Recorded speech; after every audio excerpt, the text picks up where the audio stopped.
Nei, senere var det jo Anton og Ole Jakob som prøvde å være kanskje en annen enn de var. Det gikk litt dårlig. Og nå, hvis ikke du har fått med deg det nå, så får du det med deg nå. Jeg er dansk, ikke sant? Derfor snakker jeg litt rart. Men det går bra. Så dagens tema på talen min til konfirmantene og studerende er hvordan du kan bli den du gjerne skal være. Det er også gjerne, konfirmasjon er gjerne sånn et steg inn og ut. Så jeg tenkte det var litt passende titel da. Men først så har jeg lyst til å vise noe som er litt pinlig for min del. Så får vi på neste bilde. Alle konfirmanter her vet ikke hva det er. Men det er noen her som vet hvem det er, og de stikker på min avlag og så litt eldre. Det var det jeg hadde da jeg var konfirmant. Trykker jeg en gang til, så kommer det opp Beverly Hills 210. Det var tingen man så på da jeg var konfirmant. Og tenk hva? Jeg ville så gjerne være Brandon. Jeg gjorde alt for å være Brandon, det er meg. Ser dere sveisen? Altså, de tror jeg går til konfirmantene, men jeg brukte faktisk en halv time foran speilet for å få den greia til å stå sånn. Og resten gjør sånn. Det som var tingen var at jeg gikk i en skole som lå 3 kilometer vekk fra hvor jeg bodde. Og hadde noen foreldre som var veldig strenge. De kjørte meg aldri i skole, om så det snøtte eller regnet, jeg måtte sykle eller gå. Så jeg utviklet en helt spesiell teknikk som heter en veldig stor regnhette, og så sånn en bøyle rundt slik at håret ikke ble presset ned når jeg kjørte i skole. Slik at jeg husker når jeg kom frem til skolen, så spurte jeg, du ble kjørt i skole? Nei, jeg har tatt sykkel. Og liksom, sveisen var det stadig vekk. Men greia var, hvis du tar neste bilde, Johan. Her ser vi da Brandon. Han som er liksom gjerne vil ligne da. Og så klikker en gang til. Det er David. David, han var liksom en upopulære i gjengen der i Beverly Hills. Og jeg husker stadig. Jeg stod ute på toalettet. Ja, det er den gangen da gikk gutter over sammen på toalettet. Ja. Jeg stod ute på toalettet med en annen gutt, og så stod vi og snakket og satte sveisen. Det kunne du bruke mye tid på. Og så snakket vi om hvem vi var da i denne serien da på TV. Og han mente da jeg var liksom han der David. Og jeg ble jo så lei nå, for han var jo typisk han Dylan. Det som dere vet hvem det var, han var jo den populære. Den kule han med bilen, ikke sant? Og jeg ville så gjerne være han. Men greia var, hvis du tar neste bilde, det er fra min konfirmasjon. Tenk du hva, at plutselig så utviklet jeg krøller. Og de var ikke til å styre, de forsvant da jeg ble voksen, men jeg fikk krøller, og de stod alle vei. Så det ble ofte sånn, hvis jeg skulle få til å sitte, må det være sånn David-klær. Yes. Kanskje du kjenner deg igjen. Jeg tipper det er mange her som har tenkt, jeg ville gjerne ha vært som han. Jeg ville gjerne ha gjort som hun. Og mange voksne kjenner det. Gå inn i et hjem, og du bare sånn, wow. Doften, ikke sant? Jeg tenker, hvordan klarer de dette? Det dofter jo bra her. Kom hjem til meg, det dofter ikke så fint. Det er ikke sant? Jeg tenker, hvordan alt er liksom greit, hadde jeg bare hatt sånn hjem?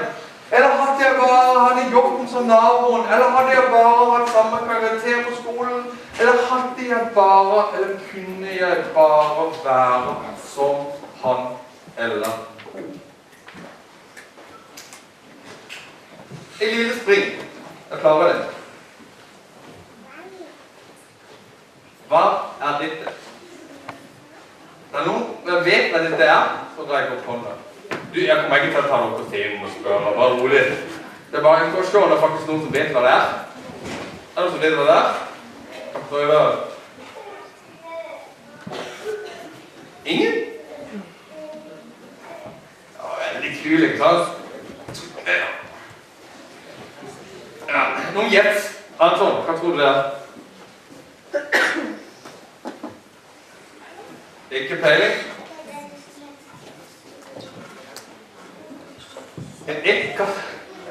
En presser, ja. Det er riktig vi er inne på nå. Hva faen vi presser her? Et eller annet. Presser noe. Ok, vi prøver å putte et eller annet i. Hva vil det skje, tror du? Blir det bra? Jeg tror ikke det. La oss prøve å putte i eple. Det blir veldig dårlig. Ta neste bilde. Dette er en kaffemeker. Jeg lager dødgod kaffe. Det er god kaffe. Hvis du er veldig glad i kaffe som meg, så må du ha den. Nei. Den er veldig god. Den lager veldig god kaffe. Men greia er, første gang jeg skal bruke den, så har jeg spist mat. Jeg leser ikke manualen. Det gikk godt. Kaffe under mat, brant den på fingrene, og kaffen ble veldig dårlig. Tenk deg at hvis du leser nøye etter i manualen, så vil du vite at du skal putte i kaffen i sånn, huske seg i filter, la ikke vannet stå for lenge, presse ganske fort, og ikke bruk en kopp som kan knuses. Og så sier det fra vannet, og så kaffen ut over det hele. Det skjønte jeg jo ikke før jeg gjorde det. Jeg tror noen ganger at vårt liv er litt som en ting. Jeg tror noen ganger at det er slik at hvis jeg ikke vet hva tingen skal brukes, så det står sannsynlighet for at jeg kommer til å misbruke den. Eller bruke den feil. Har jeg ikke det? Den beste kilden for å finne ut av hvordan den funker, er å spørre designeren, eller lese manualen som designeren har laget. Har jeg ikke det? Jo, etter det. Jeg tror hvis ikke vi kjenner formålet med vårt liv, hvis ikke vi kjenner retningen på vårt liv, så tror jeg faktisk at det står sannsynlig for at vi ikke lykkes. Jeg tror faktisk å være så krass å si at jeg tror faktisk et liv uten mening er som å leve et liv uten å ha styr eller kontroll på tida.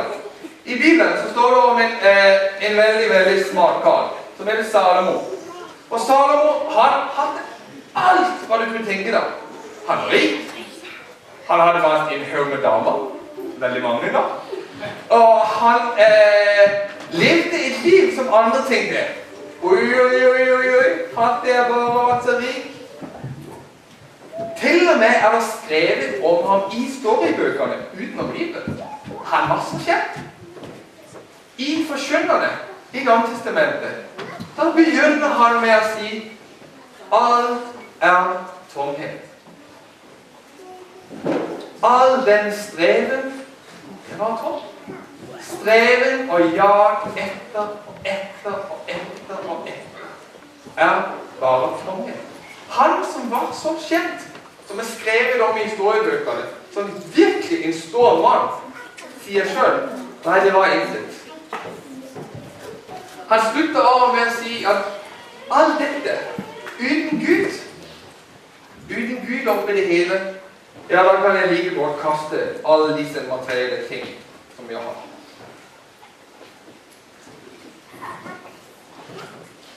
Hvis jeg spør denne Aeropressa, hvordan skal det brukes, så vil den ikke gi svar. Den vil ikke det. Man kan kanskje ha for å lage noen gi svar. Her er det 6 fantastiske flotte konfirmanter. Jeg sier det igjen, det er helt utrolig bra. Og dere sikkert og tenker på, ok da, Martin, hvis du mener jeg må finne retningen på mitt liv, meningen med mitt liv, og at Gud vet det, hvordan kan jeg vite det? Hva er liksom hashtag Gud-kontakten til han der? Hvordan ringer jeg for han? Hva er Facebook-meldinger? Hvordan er det jeg får svar fra Gud? Er det andre som lurer på det? Jeg lurer på det. Jeg tror faktisk at dere allerede kjenner svaret. Spørsmålet er faktisk ikke om du skal bli president i USA, eller statsminister i Norge, eller ny NATO-generalsekretær. Gud har langt større planer enn det. Det handler ikke om du blir ungdomspastor, blir advokat, eller lege, eller gjør det bra på eksamen. Nei, jeg tror det en øverste mening med livet faktisk å elske Gud, og la Gud elske deg tilbake igjen. Jeg tror det det som det store clouet. Jeg liker å lese om de første kristne i Apostelens gjerninger 2. Så står det om at de var samlet, og så står det at de var litt blant folket. Fantastisk. Tenk en gang, de var litt blant folket. Og vi leser videre i kapittel 6, hvor det står i Antiokia, de kaller kristne. Hvorfor gjorde de det? Det var de limte på han der Kristus, han der Jesus. Wow! Jeg tror at hvis jeg baserer mitt liv på alle materielle ting, så kan det være bra. Det er bra i det hele tatt. Men hva når det forsvinner? Hva når alt blir tomhet? Hva når ting plutselig sklir vekk? Hva hvis jeg blir handikappet? Hva hvis jeg kommer ut for en ulykke? Hva skjer? Hva står igjen når alt det materielle vekk? Jeg tror hvis jeg bygger min identitet på hvem jeg på hva jeg gjør, hva jeg flink på, men i stedet på hvem jeg som Gud sier jeg da holder det. Yes, jeg vil gjerne vise dere et bibelvers, det er helt fantastisk.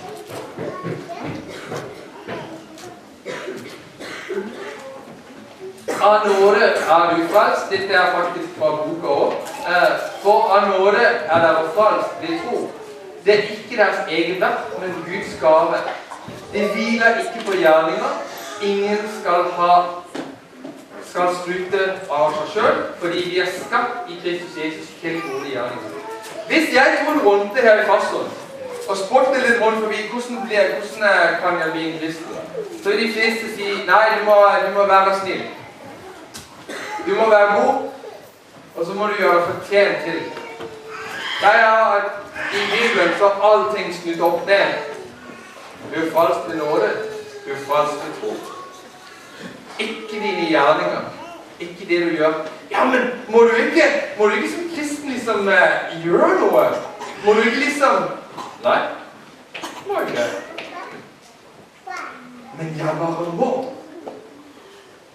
Skjønner du? Jeg må ikke. Jeg bare må. Jeg tror at det skjer noe med oss. Når den hellige ånd for deg, når Gud gjør noe med oss, og på en eller annen måte han får lov å gjøre noe med vårt liv. Jeg bare må. Jeg må ikke. Jeg bare må. Ikke sant? Du får den her gladfølelsen. Den her, jeg må. Du må bare gjøre det.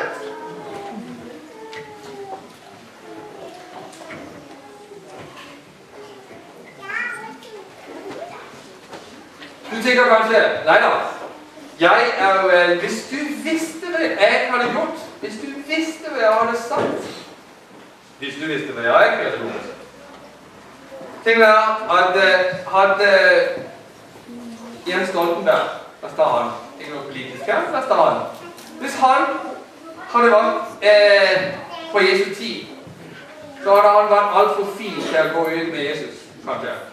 Eller sagt på en annen måte. Alle disiplene, alle de vi leser om i Bibelen, hadde aldri blitt NATO-generalsekretær. Ta for eksempel Lea. Hva så mennesker det de så henne i gangen? De så en prostituert. Hva så Gud? Gud så en kvinne som angret hva hun hadde gjort. Og hva ble hun? Hun ble en eller annen oldemor til Jesus. Wow! Vi ser David. David, den mannen som hadde et problem med å holde seg vekk fra damer. Altså. Ikke sant? Han hadde jo så vanskelig med å holde seg vekke. Og til og med blir han mottatt på grunn av det. Det er alt galt. Hva ser Gud? Han ser en mann etter hans hjerte, fordi han angrer. Peter, den mannen som liksom sier, jeg skal stå på, jeg skal gå sammen med Jesus, jeg skal være sammen med deg, fornekter han 3 ganger. I tillegg til det, så sier Jesus på et tidspunkt til han, litt bak meg, Satan. Det var da en kompliment å få, ikke sant? Hva skjer med Peter? Når han blir den første leder av menigheten, han blir han som står prins dag, og han står og taler for alle folk. Wow!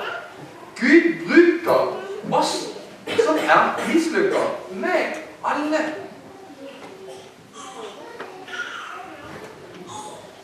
Til sist, klokken konfirmander.